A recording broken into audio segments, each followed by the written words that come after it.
Okay, so for the next process, we're going to make 6 jars like this right here of rye berries. That turns out to be one of the best berries or seeds. You don't want to use oatmeal or anything like that. You could use bird seed, is fine. People have done that before in the past, but we found out, or people who grow mushrooms have found out, that rye berries absorb the most amount of water, which is important to absorb that water. You don't want it on the outside because that'll lead to mold. But on the inside of the seed, you want a lot of water, and rye berries are best at absorbing that water. So we're going to do 6 jars to this. I have 6 plates that need to go into jars now. So we'll do 1 plate per jar is what I typically do. So we'll make 6 jars of this. You want to fill it to about 3/4 full. You don't want it all the way at the top. You want it a little bit lower down, so 3/4 of the way down. So I will take 6 of these 3/4 of the way into this tub. Okay, I'm trying to keep these videos to one minute piece so that they can upload easier. I put 5 of these jars in. I forgot to mention that when you soak these overnight for 24 hours in water, they actually expand, right, as they absorb the water. So 5 jars dry should equal about 6 jars post soaking. So let's take these out and pour some water in it. Okay, so what I'm using is a garden hose for the water. You could use, purists would use distilled water. There may be some chemicals in tap water that are anti-fungal, which would not be good for us. But I think tap water works fine. It's a little more expensive to do distilled water. The thing I really don't like about it is that they all come in plastic jugs. So there's yet more plastic into our environment. Don't like that. So we'll just use the tap water, see if this doesn't work. So you want to fill it over the top. Remember, as this absorbs, it's going to take in that water, and we don't want the top to end up being dry. So I put a little bit of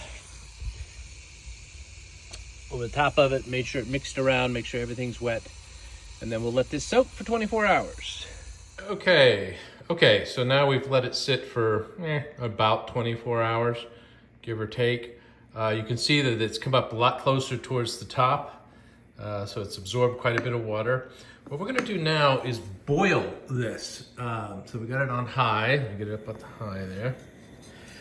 So what we're gonna do is we're gonna bring this to a boil and boil it for about, I don't know, 5, maybe 10 minutes. What we don't want to happen, that boiling, by the way, is gonna add additional water into these water-soaked seeds. You wanna get as much water as possibly can get in there. Now we're gonna dry the outside of the seeds because you don't want wet seeds in the jars. That'll encourage mold and bacteria growth.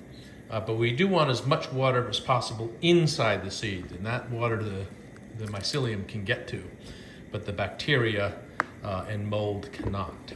So bring this to a boil about 10 minutes, maybe 5-10 minutes. If we boil it too long, they'll start to pop open, and once that happens, it's no good. So maybe I don't know, I'll give it 5 to 10 minutes and we'll see how it looks. After that, then we will dry it. Okay, so now we've given it kind of a rolling boil for about 5 to 10 minutes. That's about as far as I want to go with this, because if they start popping open, they're no good. So we'll let that go 5-10 minutes, and now I'm going to take them from there. I'm going to use this strainer and get as much water as I can off of them, then dump them in here, and then I'll show you where we go from there.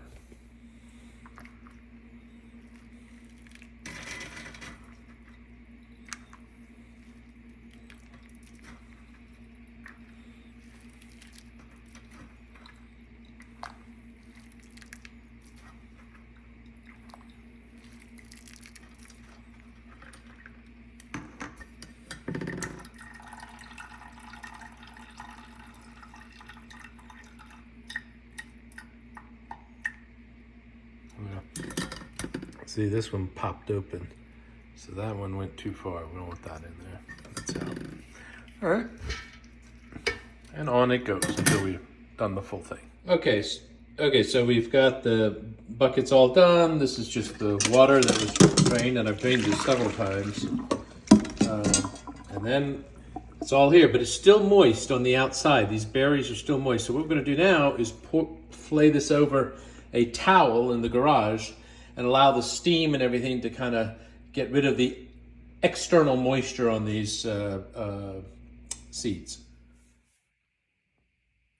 Okay, so we're gonna take this, we're gonna dump it onto this towel in the garage, and we're gonna spread it out. I'm using gloves because those seeds are hot, so don't use your hand, you'll burn yourself. And we'll just spread them out nice and even on the towel. Okay, so now we got it spread out nice and even. I just don't go to the edge because then it'll spill over. If you could see it closely, you'd see there's steam coming off of this stuff. Super hot. Good thing I got gloves. And we'll let this sit for half an hour, and that steam should take with it all the external moisture. And then we'll fold up the towel, dump it back in here, and then we'll put it into the jars and sterilize it. Okay, Sophia, so now I've let this sit over a day. It's all dried out. What we're gonna do now is we're gonna put it in these jars right here. I put in 5 of the dry, so it should come out to be about 6 now that it's soaked up a lot of moisture. And what we're going to do is, before we go to the race this weekend, I'll sterilize these in the sterilizer, and that'll take about 90 minutes. And then we're going to run a bunch of errands in the meantime. So, all right. Okay, so it turns out that 5 jars dry turns out to be 8.5. Once they soak up. So we got 8.5 out of this, and now I'm going to put these jars into that pressure cooker, and we'll get started. Okay, so again, I put 2 of these worth of just tap water into the bottom. I've got a bottom screen to keep them up off the water. I can't stack them too high. This thing is just not tall enough for that. So whatever I can fit in here is what I fit in there. Also, make sure that these lids are on there loosely. You don't want them to be on tight, because if they are, the pressure builds up and this thing becomes a bomb, and it'll explode and shatter all the things around it. So all the lids have to be on, but just very loosely on, yeah? Okay, so now we're gonna put the lid on and we'll cook it for 90 minutes. Okay, Sophia, so we are post the race weekend. Definitely time to start moving the turkey tail, which I've already taken the side piece off here, but that's what it looks like when it's fully grown out to the edges and just fills it up. Looks like cotton in there. And then this stuff is the laurels. That looks good. Don't see any contamination in any of these. See how it just fills and gobbles up whatever it can eat on the surface of those jars. So we'll now cut these. I usually do 1 dish per jar, and I'll show you how I do that. I've already sprayed everything down with 70% isopropyl alcohol. That's not Windex, it's 70% isopropyl. I've squirted my gloves down. I'm wearing a mask. The sound you're hearing is the flow hood, so there's fresh air coming through all this, so nothing can like sprinkle down on top.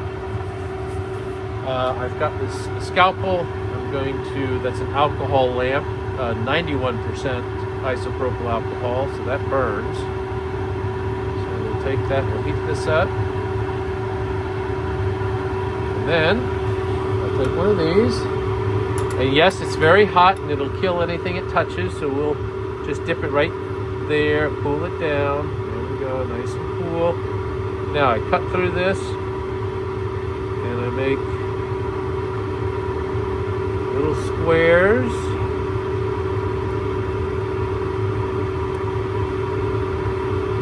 That, this, and all around there. So now I got a bunch of squares. Down just for a second.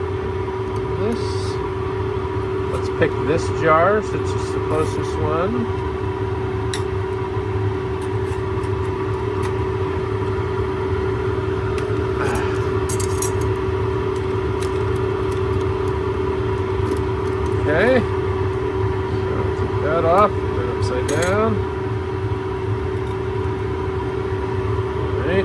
first.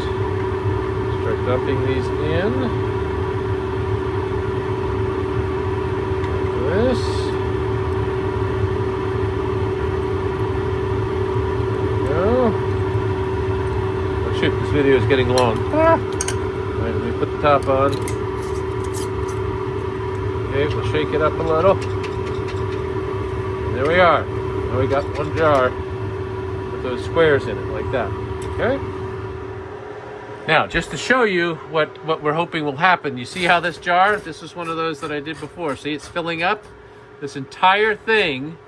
And every once in a while, you can come and kind of shake these up a little, spread them out a little bit. Get them